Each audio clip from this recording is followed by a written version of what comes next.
Hello.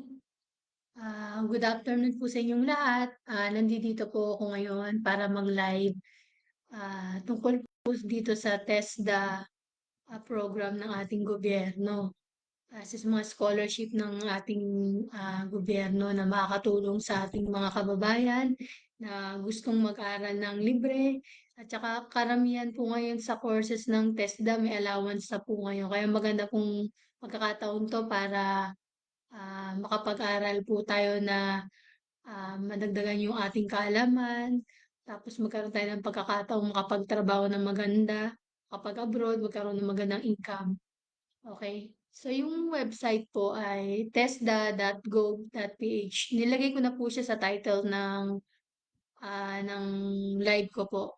So, yung pinaka-link nandoon po, copy nyo lang po, tapos ilagay nyo po sa URL. Okay? So, halimbawa po, nakapag-login na po kayo. Katulad ko po, ito po yung website, no? Highlights po siya. www.tesda.gov.ph. Okay? Ito. Ngayon, para makapunta po tayo sa mga program ng TESDA, yung mga courses niya, pupunta po tayo sa etesda.gov.ph. Ito po siya. Apo. Nakalagay lang po yung user profile ko dito kasi nakapag-login na po ako. Pero pag wala po kayong account, mag-register po kayo dyan sa e-tesda.gov.ph. Ito po naka-highlight na to. Ito po, ito po. Yan. Tapos kung nakapag-ano na po kayo, nakapag-login na po kayo, gumawa na po kayo ng profile nyo. Make sure lang po na tama po yung nilalagay nyo pong profile dyan. Kasi po, maapektuhan po yung mga credentials nyo. Kailangan tama yung birthday, tama yung contact number nyo, yung address, tama yung pangalan nyo, yung middle name, apelido, Felipe o Mary, ganyan. So, yan. So, dito sa etesda.gov.ph, napakaraming course dito. Actually, marami na ako natapos dito eh. Kaya lang nagtataka po ako, siguro dahil nagbago po yung system nila, yung mga dati kong course nawala. Ito na lang natira. Yung 100% ko yung installing and configuring computer systems, 100%. Ibig sabihin, tapos ko na yung course na yan. Introduction to CSS, 100%. Natapos ko na rin. Maintaining computer systems and networks, 100%. Natapos ko na siya. Tapos ito, nagtataka ako dito sa participating in workplace communication. Tapos ko na rin to eh. Pero dito ako 7% lang. Sabi ko, ba't kaya naging 7% to? Eh, tapos ko na to. Tapos, performing solid waste management in the workplace, 10% ang nakuha ko dito. Pero tapos ko na rin yan eh. Siguro nga dahil sa pag-update ng system nila. So, hindi ko alam kung ulitin ko pa to. Pero may certificate na po ako nito. Kompleto na po ako niyan. Po, sunod. Practicing COVID-19 preventive measures in the workplace. Ito po, kailangan nyo itong i-take bago po kayo mag-enroll, kailangan niyo po i-take yan. So, kailangan magkaroon kayo ng certificate niyan. So, 100% na ako dyan. Tapos, receiving and responding to workplace communication, 12% pa rin ako. Ito siguro hindi ko pa po na natatapos. Setting up computer networks, 100% ako dito. Setting up computer servers, 100%. Actually, marami na ako natapos sa course dito. Tataka lang ako, sabi ko, bakit kaya nagkaganito tong ano ko? Siguro nga dahil sa pag-update po ng system nila, kaya nawala po yung mga iba kong certificate. So, yan po yun. Ito po yung dashboard ko. Details, tingnan natin. Yung mga course, no? Ayan yung ano ko. Okay. Yung tungkol sa akin. Secret! Ayan. Courses. Ayan. Profile. Dito po nakalagay yung profile nyo. Ayan. Dashboard. Okay. Ngayon, kung gusto niyo mag-aral, pupunta po kayo dito sa, explore natin, no? My courses. Tingnan natin yung my courses. Okay. Ah, ito yung mga na-take ko na. Ano kaya itong RRC, RRWC? Receiving and responding to workplace communication. Okay. 'Yan. Ito yung mga na-take ko na. Ano kaya itong RRC, RRWC? Receiving and responding to workplace communication. Okay. 'Yan. Ito yung mga na-take ko na. Ano kaya itong RRC, RRWC? Receiving and responding to workplace communication. Okay. 'Yan. Ito yung mga na-take ko na. Ano kaya itong RRC, RRWC? Receiving and responding to workplace communication. Okay. Hindi ko pa yata tapos. Done view. Oo, hindi ko pa nga tapos to. Naalala ko nga hindi ko matapos to. Ayan siya. So, step by step po ito, mga kaibigan, mga kapatid, kababayan. Step by step po siya. So, sa unang-una, dito muna kayo sa pre-test. Pag done nyo na yan, magkakaroon kayo ng grade. Pag nakapasa kayo, pwede kayo tumuloy sa sunod na step o ibang level na, lesson 1 na. Tapos done, view. Okay, done view na ako. Tapos to do. Ibig sabihin to do, hindi pa to nagagawa. Okay, pag done na, tapos na. So, yun, ganun siya. Ano ba, punta po tayo sa course ko na natapos ko na. Itong practicing COVID-19 preventive measures in the workplace. Yan. Done. Complete the activity. Okay. Receive a grade. Done. Receive a pass grade. Ayun daw, yung ano ko, yung activity ko. This is a 35 item multiple choice test. You are given 40 minutes to answer all questions. Your score will be shown after the last question it is answered. To pass this test, you need to get 80% of the questions correctly. You are given a chance to try again in case you did not pass the test. So, tapos ko na siya. Kaya, meron na akong grade. Tingnan natin yung grade. Hindi ko makita. Summative assessment. Tignan talaga natin. Sige, tingnan natin. Nakakaya. Sige, tingnan natin. Summative assessment. Ano bang nakalagay dito na hindi ko na maalala? Ito yung grade ko dati. 28 out of 35. Okay, hindi ko siya na-perfect. Ito. 31. Highest grade, 31, 35. Okay. Ayan. 31 over 35 yung grade ko dyan. Yung sa final grade ko. Okay. Tingnan natin to. Announcement. My courses. Dashboard. Okay. Back natin. Kung baga explore muna natin to, no, mga kaibigan. Competencies. Practicing COVID-19 preventive measures. Okay. No competencies have been linked to this course. No need to have a competencies. Okay. Course sections. Sige natin course sections kung ano nakalagay. Drop down. Kung nakita kayong arrow na parang pababa, ibig sabihin drop down. Click nyo lang yan. Pag click nyo, wala nangyari. Wala nangyari. Okay. Umikot-ikot lang siya. Participants. Sige natin.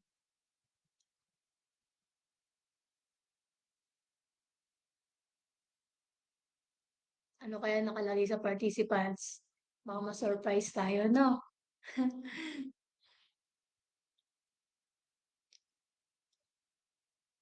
Participants. Okay. Ba't ang tagal? Ang tagal mag-load. Ang bagal ang internet ko ngayon.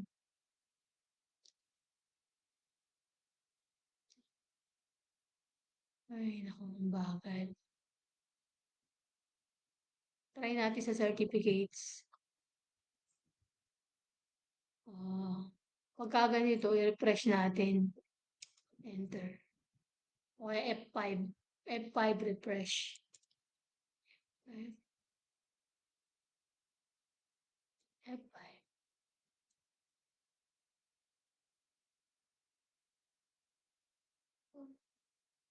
Liwanag. Magulis. Sobrang liwanag naman. Yan.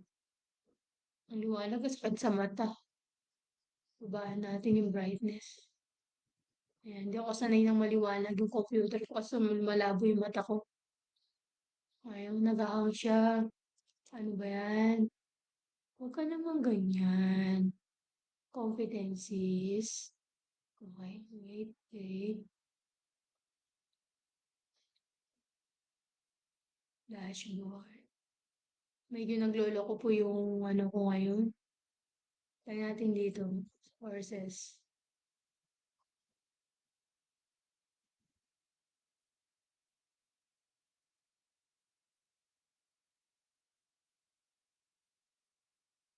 Courses. Ayaw rin. Ano ba nangyari? Bakit nagkaganito yung computer ko? Nag-hang siya kung kailan nag-live ako, saka naman nag-hang. Oo, alam ko na. Copy ko na lang ulit ito. Tapos, close ko. Tapos, lagay ko ulit dito. Tapos, paste. Tignan natin kung ano mangyari.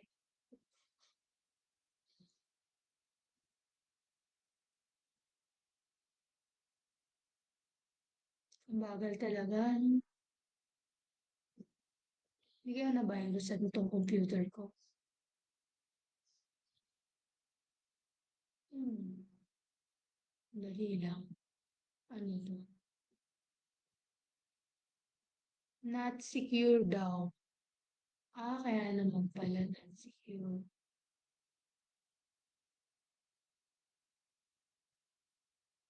Site settings.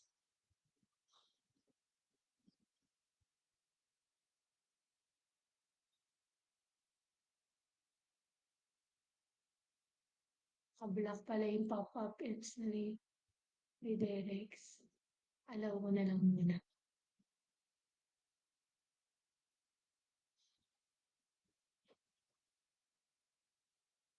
Ayan, inalaw ko muna siya.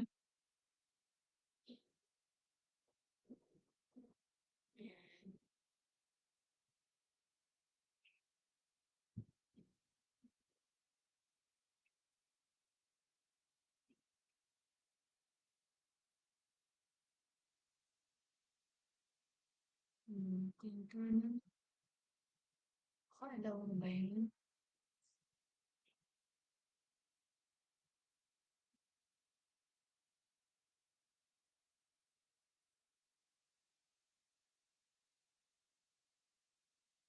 Pop-up redirects. Allow natin.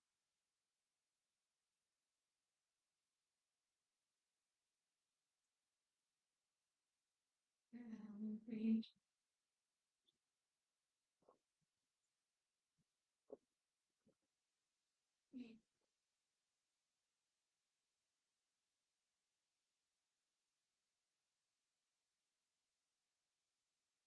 Okay na siguro to. Naayos ko na siguro. Dashboard. Yan, tingnan kung gagana. Yun, gumana na. Inalaw ko na siya. Inalaw ko na kasi siya. Kaganina ano kasi naka-block. Masyado kasing kinontrol ko tong ano ko eh. Para hindi ma-virusan. Nakalaw yung test na sa akin. Okay. So, punta tayo sa dashboard. Ito yung dashboard. Yan yung cute kong picture. Sabi, ganun. Cute talaga. Okay. May nag-message. Ano kaya ito?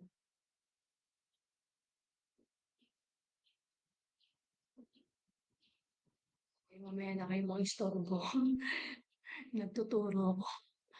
Okay. My courses. Punta po tayo sa my courses. Ito po yung mga courses ko kanina.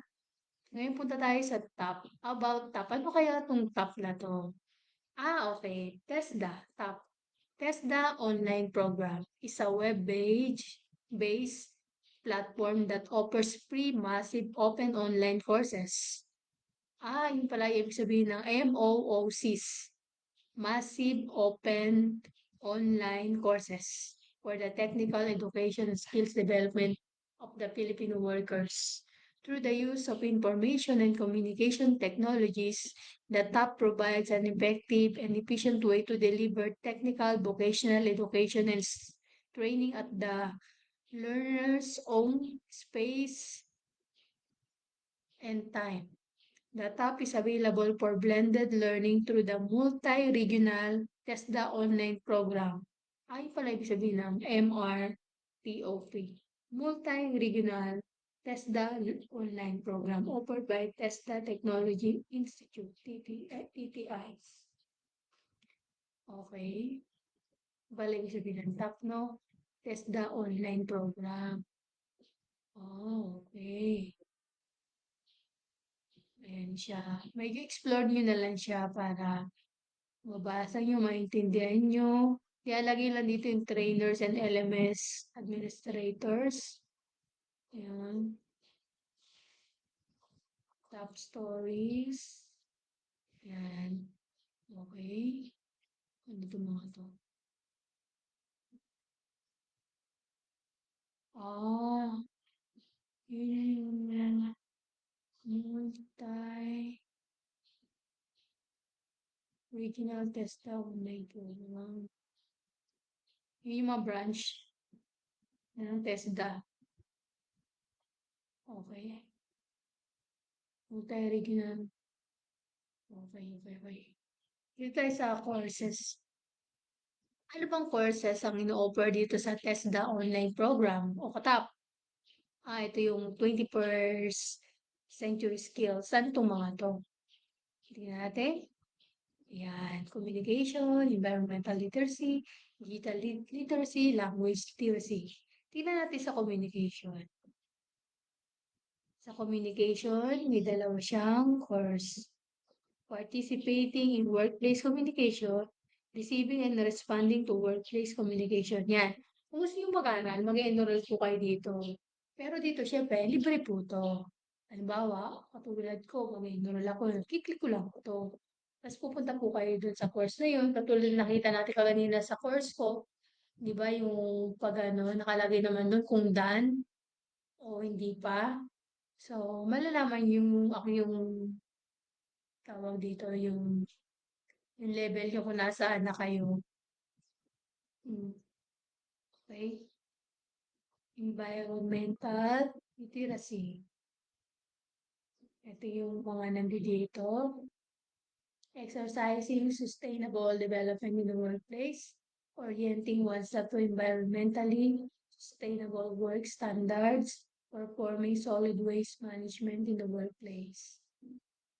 Digital literacy. Wi-Fi 101. Digital Tongue Twin Program, Microsoft Digital Literacy. Diba? May Microsoft Digital Literacy din pala rito. Language Literacy. Napakarami palang course dito, no? Ayan, may English pa. English for Business and Entrepreneurship. Using educational technology in the English language classroom. English as a medium of instruction. English for science, technology, engineering, and mathematics. STEM. English for tourism professionals. May agriculture din. So, napakarami pala. Ayan. Agro, entrepreneurship, and C2. Aquaponic, food production, organic, agriculture production, NC2, agricultural crops production, NC2, fruit growing. So, napakaraming course dito, mga kaibigan. Kayo namang nanawa kung anong gusto nyong course. Lahat nandito na. So, kayo namang problema ngayon kung anong kukunin nyo. So, pag natapos nyo na yung course na to, ang gagawin nyo dyan, papakita nyo yung certificate na nakatapos na kayo. Katunayan na nakapasa kayo dito. Tapos, pag nakapasa na kayo, may certificate na kayo, saka na kayo mag-exam na actual. Kasi syempre, kailangan nyo rin mag-exam ng actual. Kumbaga, para malaman talaga kung skilled kayo sa kinuha nyong course. Para makakuha kayo ng NC2, NC1, NC3, NC4. Diba? Yung national certificate. Kumbaga, yun yung pinaka-license natin, national certificate. Yan ay kinikilala sa buong mundo. Kumbaga, ganun siya. Kumbaga sa ano, ah parang licensure examination, parang ganun. Parang board exam, parang ganun. Kaya lang ito, more on technicalities to sa mga technicals. Technical courses to yung national certificate na apply. So, may construction din. Okay. Plumbing NC2, photovoltaic systems installation NC2, may electrical and electronics. Ito, natapos ko na to eh. computer system, servicing NC2, electrical installation and maintenance NC2. Natapos ko na po itong computer system NC2. Kaya lang ang nangyari, hindi ako nakapag-take na exam dahil personal reason. Opo. Tapos ko na po lahat yan. May certificate ako, di ko pa nakukuha. Exam na lang kulang ko dito. So, magre-review na naman ako paano makapasa. Tapos may entrepreneurship din dito about business to entrepreneurship.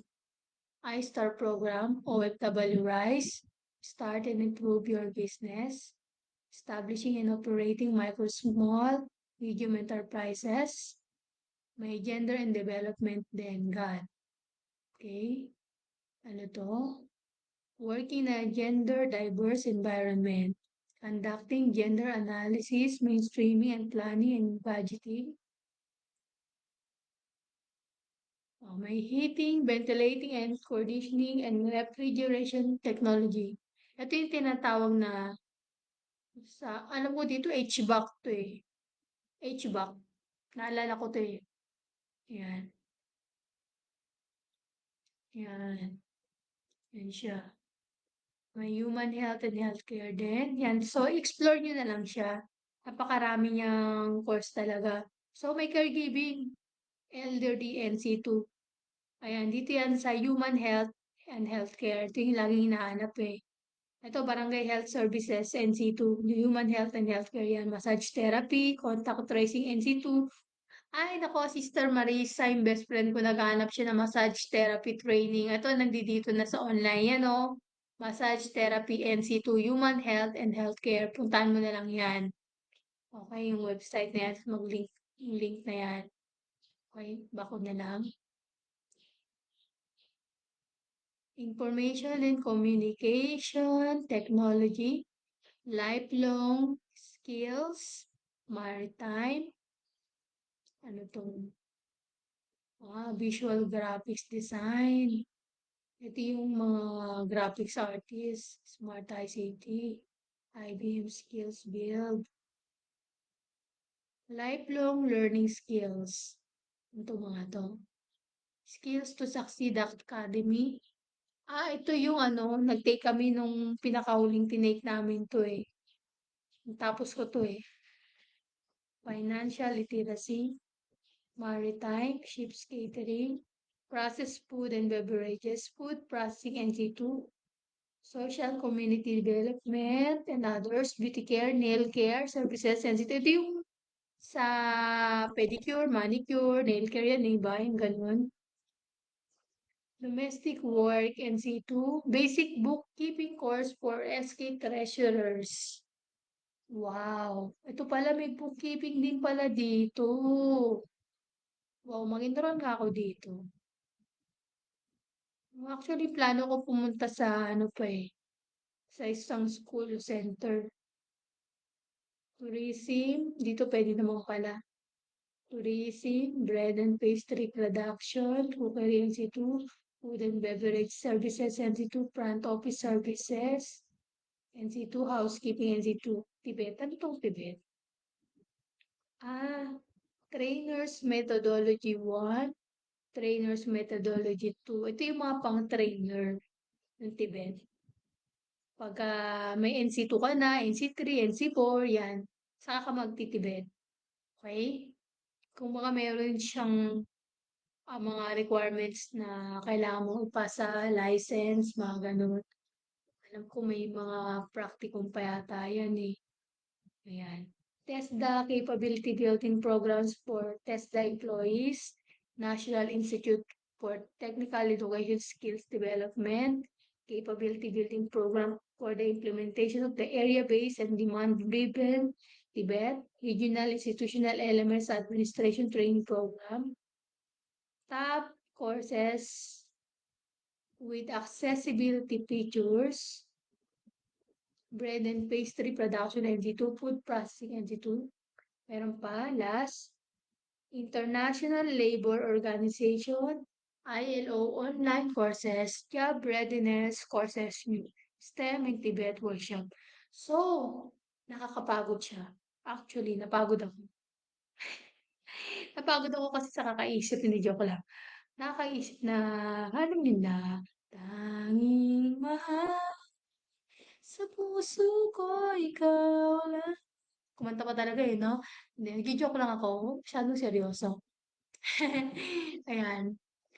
So, ito yung mga course, bahala na po kayo mamili diyan. So, punta po tayo sa FAQs o Frequently Asked Questions. Okay. Ayan. What is TESDA online program? Tingnan natin. The TESDA online program is a web-based platform that offers free, massive, open online courses, MOOCs, for the technical education skills development of the Filipino workforce through the use of information and communication technologies. The TOP provides an effective and efficient way to deliver technical education skills development services to a broader audience, wide range of users, or all learners at a lesser cost. Siyempre naman, less cost talaga to, lesser cost. Bakit? Di mo na kailangan ng pamasahe. Hindi mo na kailangan magdala ng pamerienda mo. Ang merienda mo sa bahay na lang, makikisabay ka lang sa family mo. Tapos hawak mo oras mo, anytime pwede mo siyang gawin 'pag may free time ka. So, pwede kang magtrabaho, pwede kang mag-aral at the same time, 'di ba? So, tamad ka na lang talaga 'pag 'di ka nakatapos, parang gano'n. Joke lang, okey? How do I enroll in a course? In order to access the available courses in the TESDA online program website, you must first register an account. Yun yung sinabi ko yung katulad ko kanina sa e-test-tesda.gov.ph. Magre-register po kayo doon. Pag nag-register na kayo, saka maglalagin. For detailed steps on how to register and enroll in a course, please click this link to create your account. Okay? Why not try this? Try natin na. Eh, tanan! Ito no ba yun sa akin? Naka-register na kasi ako eh. Ayan. Do I need to pay tuition to enroll to in order to enroll? The TESDA online program is available for free. There is no tuition fee required in accessing the courses. So free siya. Okay, free. Do we get a certificate of training after completing the online course? We have developed the online courses to be accessible to as many Filipinos as possible. You will get a certificate of completion once you finish the course, and if you think you are ready, then you may take the face-to-face assessment for national certification at any TESDA accredited assessment center or venue. So yun na nga yung sinasabi ko, meron kayong makukuha ditong certificate of completion or COC. Tas 'pag ready na kayo, ah, mag-e-exam na kayo o at mag-a-assessment na kayo para makakuha kayo ng national certificate 'pag nakapasa po kayo sa national sa assessment na yun. Katulad nangyari sa'min dati, nag-exam kami, may written, may actual. So, dapat reading-ready kayo. Tapos hangga't maaari may tools kayo na naka-ready. Although may tools naman sa TESDA, sa pag-assessment niyo, mas maganda kung may naka-ready na kayong tools. Mahirap din kasi nanghihiram, yun. Who do I contact for technical support? For comments, suggestion to report technical problems, please contact us through email testdaonlineprogram@testda.gov.ph. Telephone number 632-893-8297. You may contact or visit the TESDA office near you. Ayan. How to? Ano 'tong how to? How to create an account. Ayan. Ito yung how to create an account. Simple lang siya. On the Test the Online Program website, click on the login link. After clicking the login hyperlink, you will be taken to the login page. On the Is this your first time here column? Click on the new account hyperlink. Fill out the form. Fields marked with asterisk are mandatory. You cannot proceed with the registration unless you provide the information. After filling out the form, click on the Create My New Account button. After creating your account, a message will be sent to your email address. So, kailangan po may email address mo tayo, ha? Tapos yung asterisk, ibig sabihin nun mandatory po na kailangan niyo nilagyan ng detail yun. The email contains a link to activate your account. Simply click on the link and your account will be activated. So, hangga't maaari may personal email address po kayo. Huwag po kayo makigamit ng email address ng kapatid nyo, ng kamag-anak nyo. Dapat may sarili po kayong email address. Okay? Tapos ingatan nyo po yung hangga't maaari, sulat nyo yung password, tandaan nyo. Kasi pag nawala yung password, yung magkakaproblema po kayo na malaki dahil mahirap pong mag-update ng record sa TESDA. Mahirap pag nawala yung record kasi update nyo, yung i-re-record yung dati yung record. Napakaraming proseso. How to enroll in a course? Before you can enroll in a course, make sure that you had created an account in our TOP website.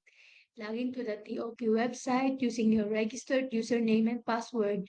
Once logging, you will be taken to the TOP front page. The list of available courses is displayed on this page. Click on the link on the course that you want to enroll in. Next, click on the link of the module you wish to take. On the left side of the navigation pane, under the Administration panel, click on the Enroll Me in this course link. A message box will appear asking if you really want to enroll in the module. Click on the Yes button to proceed. How to use the TOP mobile app. So, may mobile app po tayo. Ibig sabihin, magagamit nyo sa cellphone nyo, whether ano yan, Apple yan, o ordinary cellphone, basta touchscreen siya at saka kaya ng memory, ng speed, pwede niyo pong gamitin. May system requirements po kasi tayo na sinusunod. So, pag na-qualify po yung cellphone niyo o mobile niyo, pwede yung gamitin. Before you begin, make sure that you have an existing account in the TOP. So, dapat, dito muna kayo magla-login. Okay, bago kayo pumunta dun mm, sa mobile nyo, okay? To sign up your renewal. System requirements, mobile devices with minimum of 8 gig free storage. So, dapat 8 gig ang free storage sa mobile device nyo. Okay. And 4 gig RAM with audio. For Android, application size 17 MB. Requires Android 5.1 and up. For Apple, application size 71.5 MB. Requires iOS 11.0 or later. At least 3 Mbps per person with excellent internet connectivity, individual connection, or at least 75 Mbps internet dedicated for e-learning per institution. So, yan na. Okay na tayo. News. Tignan natin yung news. Media. News, events, provincial news. Okay. Signed interagency JMCS to boost employability of SHS grads. TESDA. Ito yung mga news sa TESDA. Basahin nyo na lang. Sa dami yan. Tinatamad na ako. Ang dami niya, no? Kayo naman magbasa. Siyempre kayo naman magbasa. Kailangan matuto rin kayo magbasa. Okay ba ko muna ha? News, videos. Ano yung mga videos na to? Tingnan natin. Ayan. Promotional videos. Okay.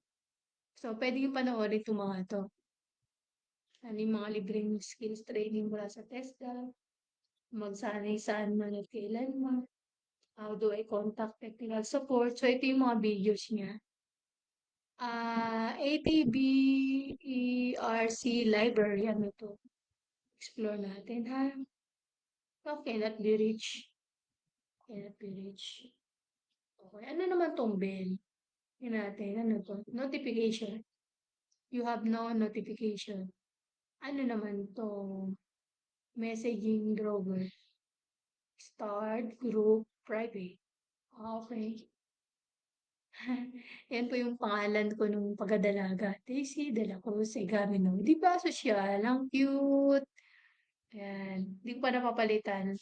Buti nga hindi ko siya ginawang married name eh. Kasi yung pala magkakalabuan pala kami ng ex-husband ko. At least hindi ako mahihirapan. Ay, sabi nga ng dati kong asawa ko. Kasi tataka siya ba't tinatago ko yung ID ko nung nag-aaral ako sa TESDA. Sabi ko, nung nahuli niya ako. Oh, ba't hindi apelido ko gamit mo? Sabi niya, galit na galit siya sa akin. Pasundo-sundo ka pa sa akin ng kotse. Tapos apelyido mo nung pagkadalaga pa, dapat di na kita sinusundo, sabi niya. Isip-isip ko, paano hindi ako apelyidong pagdalaga gagamitin ko, puro kakalokohan. Lasing ka ng lasing. 'Pag lasing ka, kung ano-ano sinasabi. Ay, ang hirap talagang buhay. 'Yan. Kaya buti na lang pagkadalaga ko yung ginamit ko na apelyido 'yan, hindi nung mag-asawa na ako. At least hindi ako mahihirapan mag-adjust kasi hiwalay na kami. Nanalmenta lang ako na. So, 'yan po yung napag-aralan natin tungkol sa TESDA 'no. So, meron siyang puwedeng gamitin 'tong online sa personal computer niyo o laptop niyo o puwede rin sa cellphone or sa tablet. So, 'yan. Okey, download po siya sa apps. TESDA, type niyo lang TESDA, okey? Dito na po tayo. Nakailang oras na po, about 30 minutes lang. O sige, bye na po sa inyo. Sana nag-enjoy po kayo sa topic natin. Maraming salamat po sa mga nanood ngayon. Sana matutunan niyo at sana i-share niyo po 'to sa maraming tao. Salamat po sa inyo. Bye.